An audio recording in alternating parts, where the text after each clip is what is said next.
थांब, स्क्रोल करू नकोस. कदाचित हा संदेश स्वामी आज तुलाच सांगत आहेत.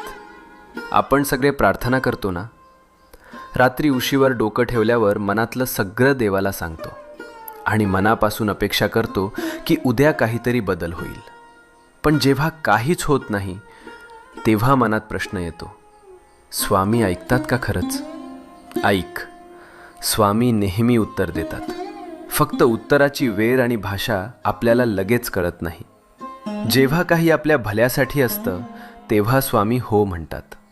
जेव्हा ते आपल्याला दुखवणार असतं तेव्हा स्वामी नाही म्हणतात. आणि जेव्हा आपल्याला अजून थोडं मजबूत व्हायचं असतं तेव्हा स्वामी शांतपणे म्हणतात, थांब, योग्य वेळी देतो. म्हणून हार मानू नको. तुझ्या प्रार्थनेचं उत्तर येतंय. फक्त थोडा विश्वास, थोडा धीर, मनात शांतपणे